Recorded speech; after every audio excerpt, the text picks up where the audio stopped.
The humans left without a word, and the Council humanity and suffered the price. Part 1.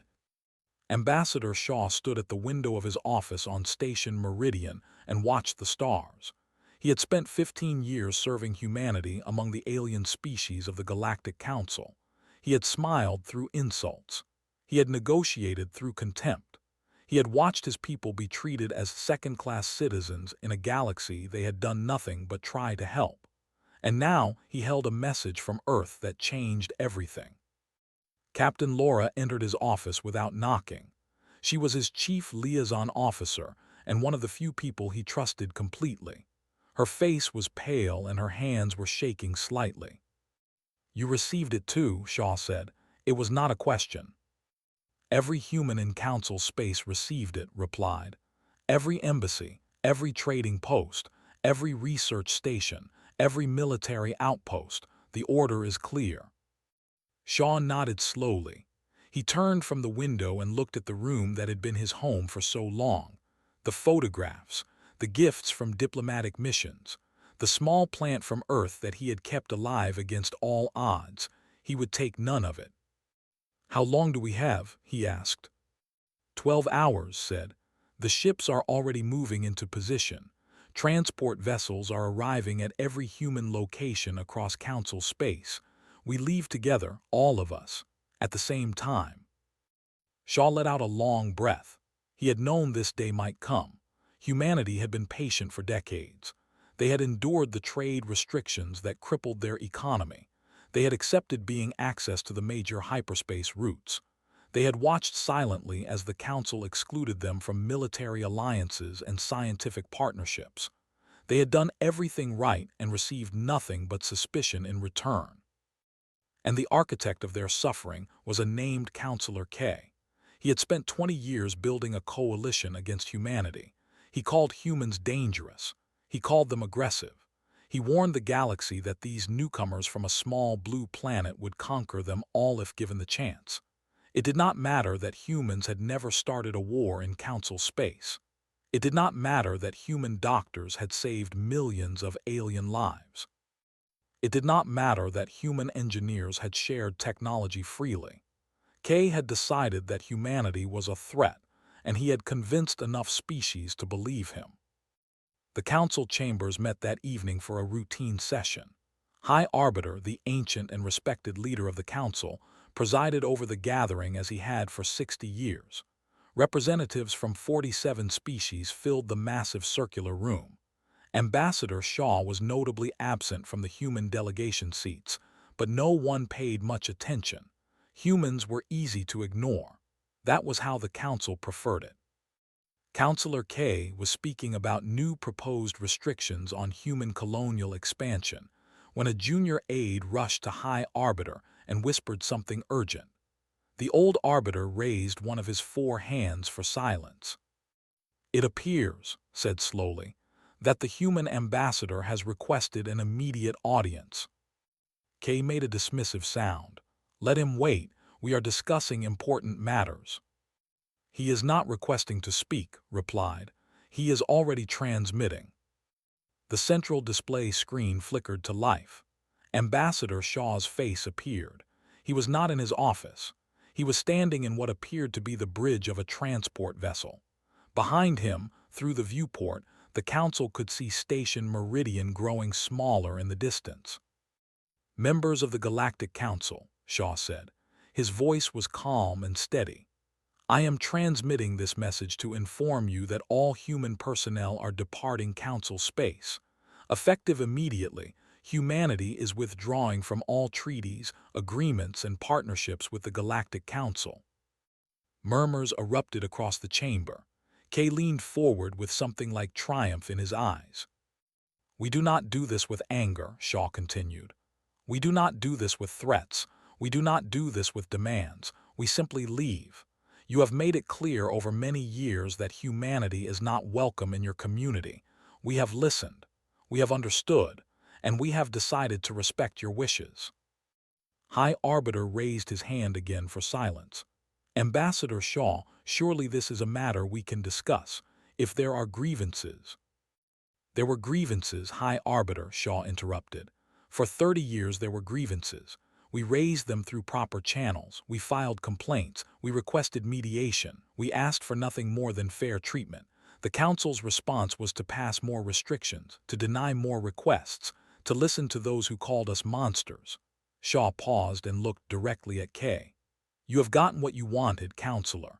The humans are leaving. Enjoy your victory. The transmission ended. The council chamber erupted in chaos. Some species demanded immediate action. Others seemed confused about what had just happened.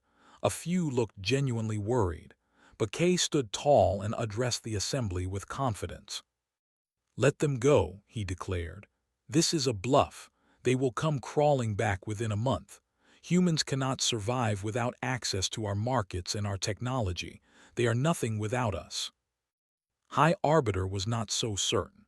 He had lived long enough to know that pride often blinds those who possess it. But he said nothing. The council had made its choice long ago when it had allowed Kay and his faction to dominate policy toward humanity. Now they would see the results. The next morning, the full scope of the departure became clear.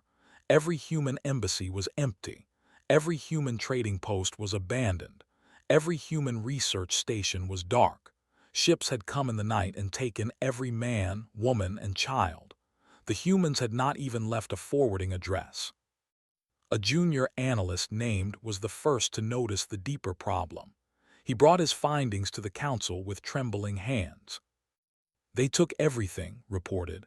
Not just their people, their technology, their agricultural supplies, their medical shipments, the hybrid crops that feed 12 colony worlds, the trauma surgery equipment that our hospitals depend on, the navigation data for the safe passage through the nebula, everything. High Arbiter closed his eyes. How many of our systems relied on human support? Swallowed hard. More than we realized, High Arbiter, far more than we ever admitted.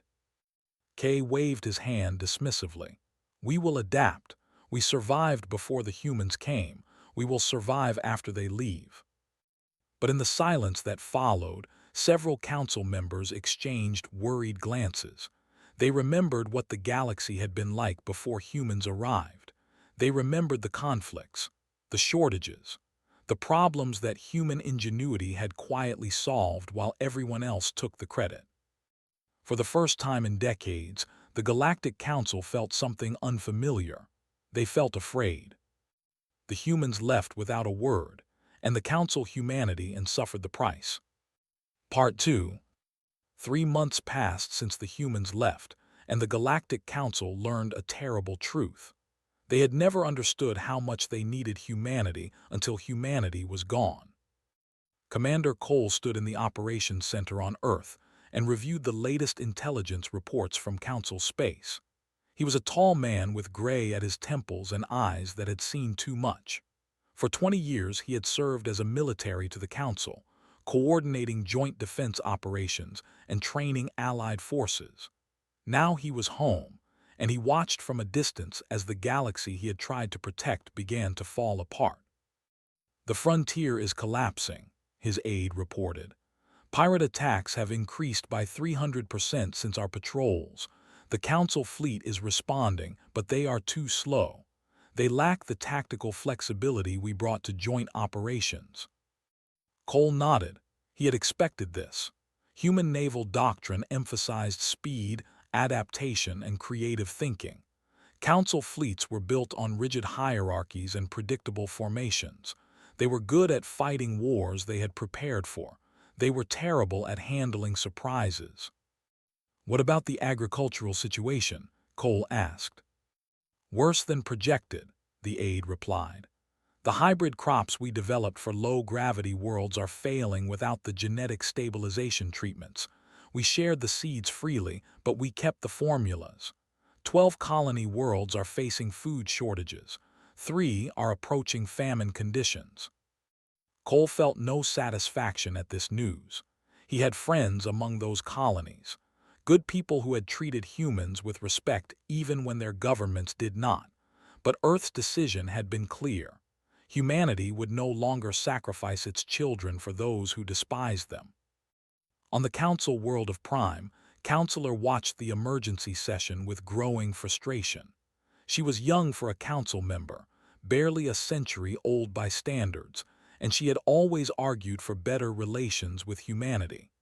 Now she watched her colleagues scramble to address crises that should never have happened. "We need to reach out to Earth," she insisted. "We need to apologize and ask them to return." Counselor K laughed. It was a cold sound without any humor. Apologize? For what? For protecting ourselves from a dangerous species. The humans left because they knew they could not compete with us fairly. Their departure proves they were never truly committed to the galactic community.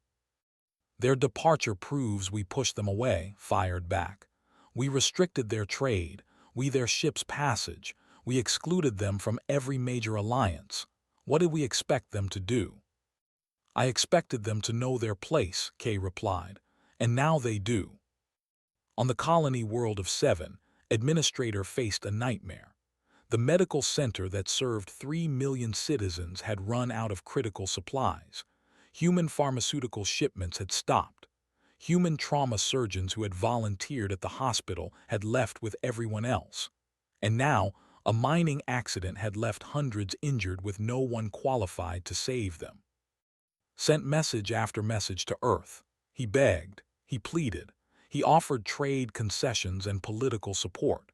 The messages vanished into the void. No response came, not even an acknowledgement that anyone was listening. Dr. Santos sat in her small apartment on Earth and read the news from Prime. She had spent 8 years working with researchers on a cure for a degenerative nerve disease that affected millions of their species. They had been so close to a breakthrough. Her research partners had become her friends. And then the order came, and she had left everything behind. She could have stayed. The withdrawal was voluntary for civilian scientists, but she knew that staying would have meant watching her work be stolen, her contributions erased, her presence tolerated only as long as she remained useful. The Council had never respected human scientists. They had used them. Her communicator chimed. A message from her former research partner, a named doctor. The message was short and desperate. "The research has stalled without you. We cannot replicate your methodology. Millions will suffer, please. Whatever happened between our governments, we were friends. Does that mean nothing?" Stared at the message for a long time. Then she deleted it. Friendship went both ways. When she had asked to speak up against the restrictions on human researchers, he had refused. When she had begged him to use his influence to protect her colleagues from harassment, he had stayed silent. He had been her friend when it cost him nothing. Now he wanted her help when it cost her everything. She was done being used. The Council held emergency session after emergency session. They debated solutions. They assigned committees. They passed resolutions. None of it worked. The problems were too deep and too widespread. Humanity had woven itself into the fabric of galactic civilization so quietly that no one had noticed until the threads were pulled out. And then the real crisis arrived. The swarm had been a distant threat for generations. They were a collective species that consumed resources and moved on, leaving dead worlds in their wake. The Council had monitored them carefully for centuries, maintaining defensive lines and early warning systems. Humans had contributed significantly to these defenses. Human strategic analysts had developed the containment protocols. Human ships had served on the front lines. Now those ships were gone, those analysts were silent, and they began testing the borders. "They know," High Arbiter said quietly as he reviewed the sensor data. "They know the humans have left. They know we are weaker." "We are not weaker," Kay insisted. "We are stronger without the human influence corrupting our strategies." Counselor stared at him with something close to hatred. Our strategies were human strategies. Our containment protocols were human designs. Our defensive formations were human innovations. We took credit for their work and then blamed them for our failures. And now we will pay the price. The first probe attacked a border outpost 3 days later. The Council defenders fought bravely. They followed their training perfectly. They executed their formations flawlessly, and they died, every single one of them. They did not fight the way the Council expected. They adapted. They improvised. They exploited weaknesses that the defenders did not even know they had. It was exactly the kind of warfare that humans excelled at, and without humans to guide them, the Council forces were helpless. Commander Cole received the battle report on Earth. He read it carefully. Then he set it down and looked out the window at the blue sky he had missed for so many years. "They will come to us soon," he said to no one in particular. "They will ask for help." He wondered what Earth would say when they did. The humans left without a word, and the Council humanity and suffered the price. Part 3. The invasion began on a quiet morning when 3 border systems fell in less than 6 hours. The swarm came in numbers that the Council had never imagined, wave after wave of ships that moved with terrifying coordination. Defense stations that were supposed to hold for weeks were overwhelmed in minutes. Fleet formations that were supposed to buy time for evacuations were torn apart before they could even engage. Grand Marshal stood in the Council war chamber and watched the disaster unfold on the strategic display.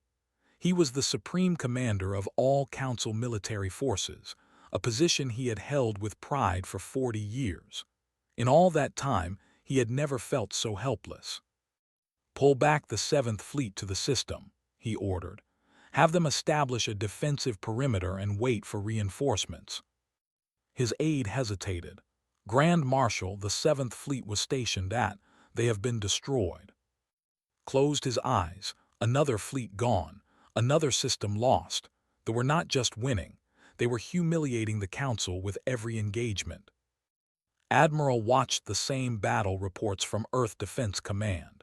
She had commanded human forces in joint operations with the Council for 15 years before the withdrawal. She knew their tactics. She knew their weaknesses. And she knew exactly why they were losing. "They fight like they are following a script," she said to her staff. "The Council trains their officers to execute perfect formations and textbook maneuvers. It works against enemies who fight the same way. It is suicide." "Should we offer assistance?" one of her officers asked. Shook her head. "Earth has not authorized any contact. We watch, we wait, we prepare for whatever comes next." The Council sent its formal request for military assistance 3 days after the invasion began. It was addressed to the United Earth Government and signed by High Arbiter himself. The language was carefully diplomatic. It spoke of mutual interests and shared threats. It avoided any mention of the decades of mistreatment that had driven humanity away. President read the request in her office and set it aside without comment. She did not respond. A week passed. They took 4 more systems. Refugee ships flooded the interior worlds. Panic began to spread through Council space, and still Earth remained silent. Counselor K called an emergency session. His confidence had faded over the past weeks, replaced by something desperate and dangerous. "The humans are cowards," he declared. "They hide behind their borders while the galaxy burns. They claim to be peaceful, but their inaction proves they want us to fall. Their inaction proves they no longer consider our problems to be their problems," Counselor replied. "And whose fault is that?" Kay ignored her. He had a new proposal, a terrible proposal. "We must force them to act," he said. "The human mining colony on Epsilon Vega operates in neutral space, outside Council jurisdiction. If we take control of that colony and detain its population, Earth will have no choice but to negotiate." The chamber fell silent. Even species that had supported Kay for years looked uncomfortable. "You are proposing we take hostages," High Arbiter said slowly. "Human civilians, non-combatants." "I am proposing we use leverage," Kay replied. "This is war. We do what we must to survive." Counselor stood so quickly that her chair fell backward. "If we do this, we prove every terrible thing the humans believed about us. We prove that their withdrawal was justified. We prove that we never deserved their friendship." "Friendship?" Kay laughed bitterly. "The humans were never our friends. They were competitors, threats, and now they are resources to be exploited like any other." The vote was close, closer than it should have been, but in the end, fear won over wisdom. The Council authorized a covert operation to seize the Epsilon Vega colony. Lieutenant Daniel Marsh was a human intelligence officer stationed at a monitoring post on the edge of Earth space. His job was to track Council communications and report anything relevant to Earth Command. Most days the work was boring. Routine transmissions, diplomatic chatter, nothing important. Today was different. The encoded transmission was buried in standard military traffic, but Marsh recognized the signature, Council Special Operations, and when he decoded the message, his blood ran cold. He transmitted his findings to Earth Command within the hour. Admiral received the report and read it 3 times to make sure she understood correctly. "They are going to kidnap our people," she said quietly. "Civilians, minors, families." Her staff waited in silence. They knew her well enough to recognize the cold fury in her voice. "Activate protocol silence," ordered. "Evacuate Epsilon Vega immediately. All personnel, all equipment, everything, and leave them a message." The Council task force arrived at Epsilon Vega expecting to find a small mining colony with minimal defenses. They found empty buildings, abandoned equipment, silent streets. The humans had vanished like ghosts in the night. The task force commander ordered a full sweep of the colony. His soldiers searched every structure. They found nothing. No people, no supplies, no records, just empty rooms and flickering lights. And then they found the beacon. It sat in the center of the main plaza, a small device with a blinking light. When the commander approached, it activated automatically. A holographic display appeared, 2 words in every known galactic language. "We know." The commander stared at the message for a long moment. Then he ordered his forces to withdraw. There was nothing to capture, nothing to use as leverage. The humans had anticipated their plan and responded with perfect precision. Admiral received confirmation that Epsilon Vega had been evacuated without a single casualty. She allowed herself a small moment of satisfaction. Then she began preparing for what would come next. The Council had crossed a line. They had tried to take human hostages. They had proven that they viewed humanity as nothing more than tools to be used and discarded. Earth would respond, but not with war, not with violence, with something far more devastating. The truth. The humans left without a word, and the Council humanity and suffered the price. Part 4. The transmission began broadcasting simultaneously on every communication channel in Council space, every news network, every military frequency, every personal device. There was no way to block it, no way to stop it. The humans had spent decades studying Council technology. They knew every weakness, every vulnerability. And they used them all.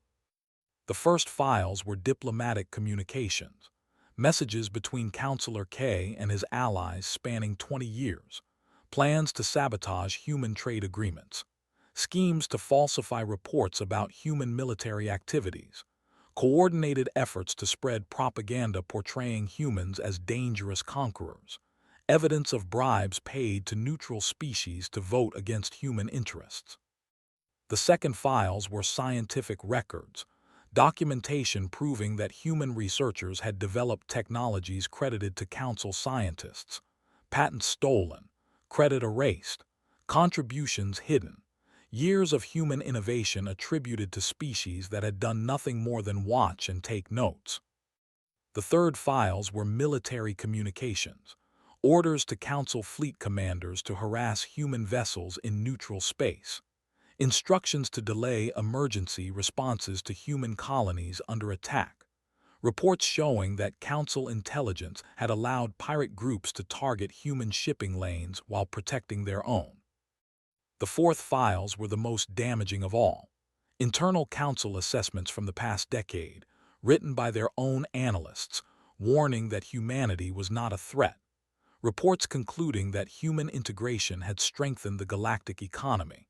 Studies showing that human military cooperation had improved security for everyone. Recommendations to end the restrictions and welcome humanity as full partners. Every single report had been buried. Every recommendation had been ignored. Every analyst who spoke in favor of humanity had been quietly reassigned or forced out. The galaxy watched in shock as the truth spread across every screen and every speaker. This was not human propaganda. These were the Council's own words, their own documents, their own secrets. Councillor K's government collapsed within hours. The people had supported his policies because they believed humans were dangerous.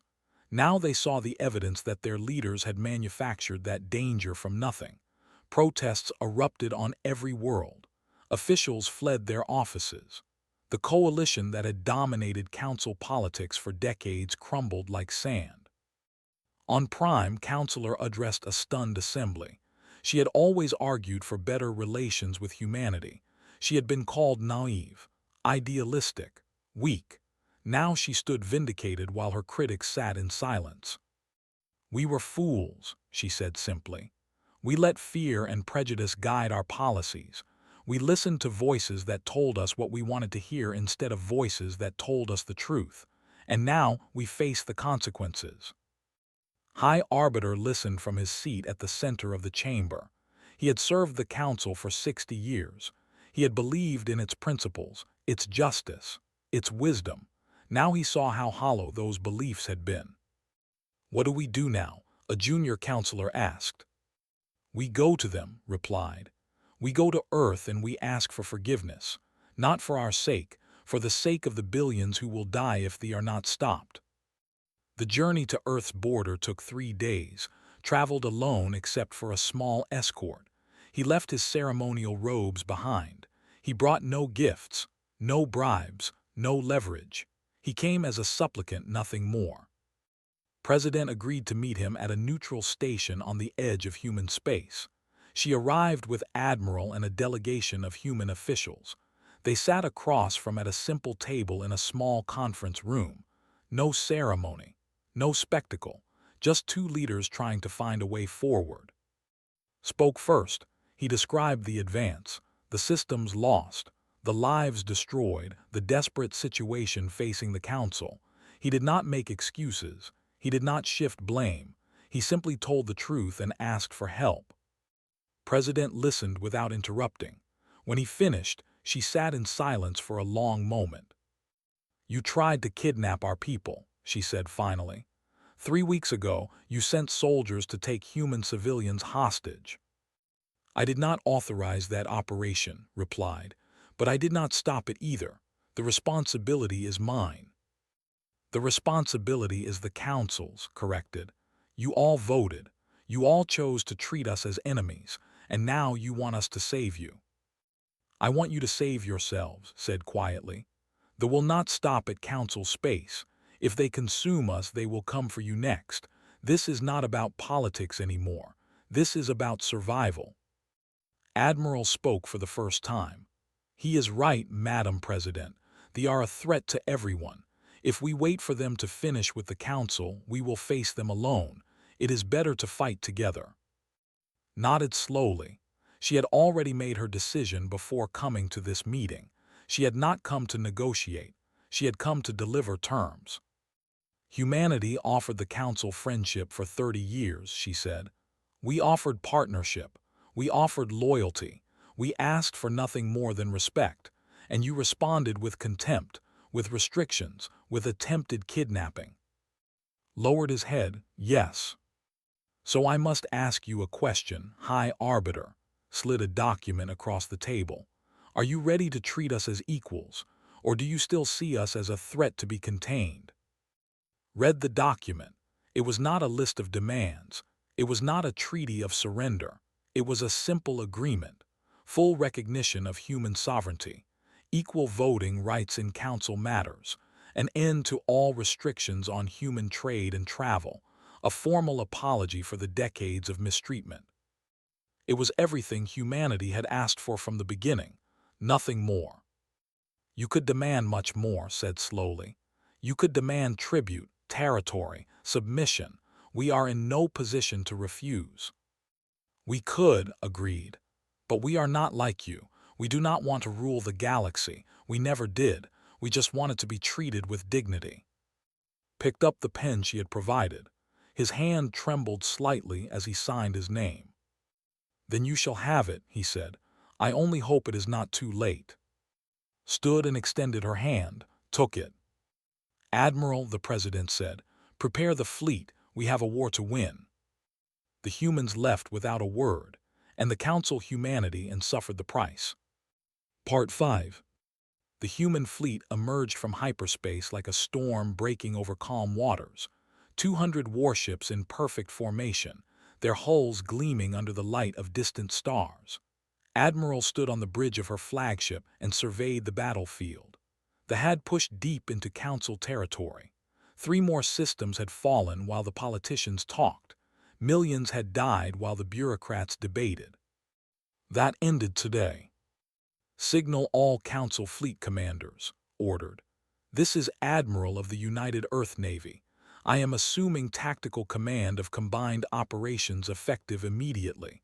All ships will follow my instructions without question. Anyone who has a problem with that can leave now." No one left. The first engagement came 6 hours later at the system. They had established a staging area in the asteroid belt, using it to launch raids against nearby colonies. Council intelligence estimated their strength at 80 vessels. Council commanders had planned a careful, methodical approach that would take weeks to execute. Attacked in 40 minutes. Human tactics were nothing like what the Council had expected. There were no neat formations, no predictable patterns. Human ships moved like hunters, striking from unexpected angles and withdrawing before the enemy could respond. They used asteroids as cover. They used sensor ghosts as decoys. They used their own damaged ships as bait to draw them into ambushes. They had never faced anything like it. They tried to adapt, but humans adapted faster. Every time the swarm developed a counter-tactic, human commanders had already moved on to something new. The battle became a rout. The staging area was destroyed. The surviving fled into deep space. Commander Cole led the ground operations. His forces landed on occupied worlds and found nightmares waiting for them. They had been harvesting populations for resources, processing centers, collection facilities, horrors that Council soldiers had been too terrified to confront. Human soldiers were not terrified, they were angry. Cole led the assault on 7 personally. The colony had been occupied for 2 weeks. 30,000 civilians were being held in a processing center on the outskirts of the main city. Council commanders had written them off as lost. Cole disagreed. His team breached the facility at dawn. They moved through the corridors with brutal efficiency, clearing room after room while minimizing civilian casualties. The guards fought back savagely, but they had never faced human special forces before. They did not understand the concept of soldiers who would die to protect strangers. When the facility was secure, Cole stood in the central holding area surrounded by thousands of freed prisoners. They were the same species that had voted to restrict human rights for decades. They stared at him with confusion and wonder. "Why?" an elderly asked. "After everything we did to your people, why would you come for us?" Cole holstered his weapon and helped the old man to his feet. "Because you needed help. That is reason enough." The war lasted 3 more months. The human-led coalition drove the back system by system, world by world. Tactics that had failed under Council command succeeded brilliantly under human direction. Ships that had been dying in pointless last stands became effective fighting units when integrated into human formations. But it was not just the tactics that changed, it was the spirit. Council soldiers who had fought without hope found themselves serving alongside humans who refused to accept defeat. They watched human medics treat wounded enemies with the same care as wounded allies.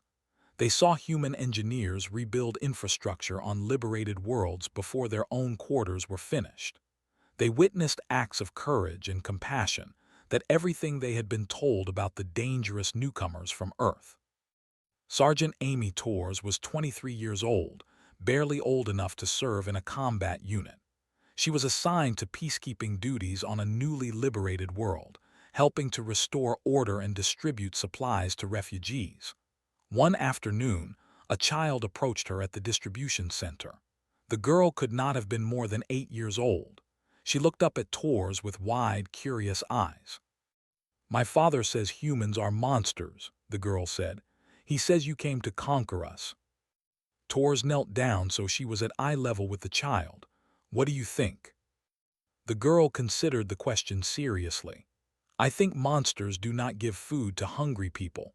I think monsters do not fix broken houses. I think my father is wrong." Torres smiled. "Your father was told stories that were not true. Lots of people were, but stories can change. The truth has a way of coming out." "Will you stay?" the girl asked. "Will humans stay with us now?" "For as long as you need us," Torres replied, "and hopefully longer than that."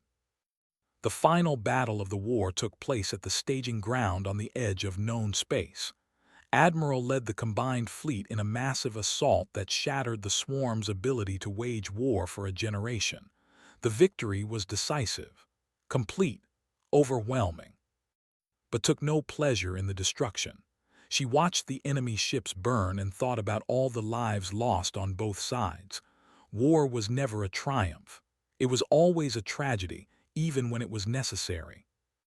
The council held a special session to mark the end of the conflict. Representatives from every species filled the great chamber. Human delegates sat among them for the first time as full and equal members.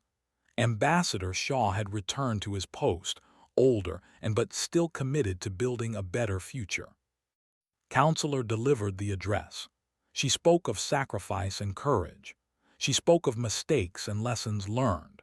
She spoke of a galaxy that had nearly destroyed itself through fear and prejudice, and the species that had saved it despite every reason to walk away. "We asked ourselves why the humans came back," she said.